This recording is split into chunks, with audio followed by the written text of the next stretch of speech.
दोस्तों, SSC GD इस समय आपके जो आवेदन की प्रक्रिया है वो स्टार्ट हो रखी है। एज को लेकर के काफ़ी ज़्यादा कन्फ्यूजन है कि जो एज है वो कब से काउंट होगी, आयु सीमा में इस बार छूट मिली है, मिलेगी या नहीं मिलेगी। एज को लेकर के काफ़ी ज़्यादा कन्फ्यूजन है। तो फिलहाल इस वीडियो में आप लोगों का एज का जो डाउट है वही क्लियर करने वाला हूँ। सो प्लीज़ आप लोग वीडियो को एंड तक ज़रूर देखना।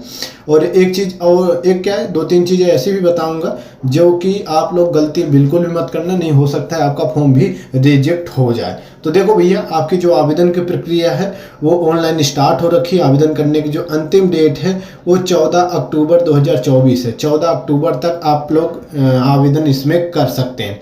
और आवेदन थोड़ा पहले ही कर लेना, लास्ट टाइम में वेबसाइट वगैरह क्रैश हो जाती है और बाद में ट्रैफिक काफ़ी ज़्यादा होता है तो फाइनल सबमिट वगैरह भी फॉर्म नहीं होता। तो कई बार भर्ती बोर्ड 2-3 दिन आप लोगों को छूट दे भी देता है और कई बार नहीं भी देता है। तो इसलिए आप लोग लास्ट डेट का इंतजार मत करना, 2-4 दिन के अंदर अंदर अपना फॉर्म अच्छे ढंग से फिल कर लेना, ठीक है। कुछ गड़बड़ मत करना फॉर्म में, ठीक है। एक्सपेक्टेड है कि आपका जो एग्जाम है वो जनवरी-फरवरी 2025 तक होगा। वैकेंसी काफ़ी ठीक ठाक है। कुछ लोग तो अभी ये भी दावा कर रहे हैं कि और वैकेंसी बढ़ेंगी, लेकिन ऐसा कुछ नहीं है। जो आपकी वैकेंसी टोटल है 39,481 ही रहने वाली है और इतने ही पदों पर आपकी जो भर्ती है वो होगी, ठीक है। पोस्ट प्रेफरेंस पे एक वीडियो मैंने बनाया है, देख लेना। अब मेन बात करते हैं, मुद्दे की जो बात है एज को लेकर के कि भैया एज कब से काउंट होगी और एज में किसको कितनी छूट मिल रही है।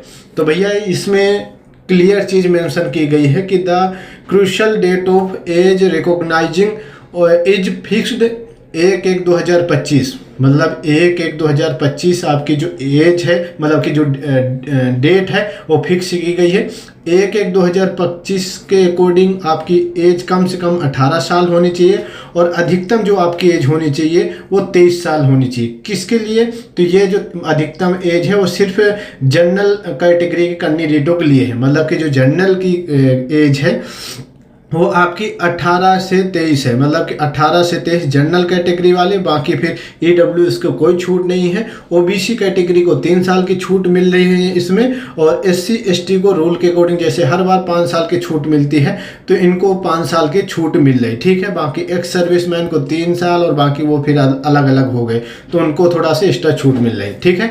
बाकी ओबीसी को 3 साल और एससी एसटी को 5 साल आपकी छूट मिल रही है। अब 1/1/2025 से आपकी एज काउंट की जाएगी तो सभी तो ऐसे कम, मतलब कि 18 साल 1/1/2025 को हो ही जानी चाहिए और जनरल के 18 से 23 इसके बीच होनी चाहिए। बाकी ओबीसी की बात करें तो 23 में इनको 3 साल की छूट मिल जाता है तो इनकी जो एज हो जाती है वो 18 से 26 साल हो जाती है। और एससी एसटी की जो एज में छूट 5 साल होती है तो इनकी जो एज हो जाती है वो 18 से 28 साल हो जाती है एससी एसटी, ठीक है। तो ये आपकी एक्चुअल एज होनी चाहिए। अब और एक चीज़ आप और कि मतलब अगर आप लोग ओबीसी एससी एसटी कैटेगरी से बिलोंग करते हो तो भैया जो अपना मतलब सर्टिफिकेट है वो नया वाला अपडेट करना, नया वाला लगाना, ठीक है। कहीं आप 2-4-10 साल पुराना लगा रहे हो तो पुराना नहीं, नया वाला लगाना, ठीक है इसमें। अब अगली एक चीज़ और कि यहाँ पे बताया गया है कि 18 से 23 ईयर एज ऑन 1/1/2025 के हिसाब से होनी चाहिए। और यहाँ पे कैंडिडेट बोर्न नॉट बिफोर 2/1/2002, मतलब कि इससे पहले और इसके बाद की आपकी जो डीओबी है, डेट ऑफ बर्थ है, वो होनी चाहिए, ठीक है। मतलब 2/1/2002 से पहले और 1/1/2007 से पहले आपका डेट ऑफ बर्थ होना चाहिए, ठीक है। आई होप आप लोगों का ये जो डाउट है वो क्लियर हो गया होगा, ठीक है। जनरल की जो एज है वो 18 से 23 साल और ओबीसी की जो एज है वो 18 से 26 साल, एससी एसटी की जो एज है वो आपकी 18 से 28 साल, ठीक है। क्लियर है, सिंपल है। एज कब से काउंट होगी कि तो भैया 1/1/2025 के हिसाब से आपकी एज काउंट की जाएगी, ठीक है।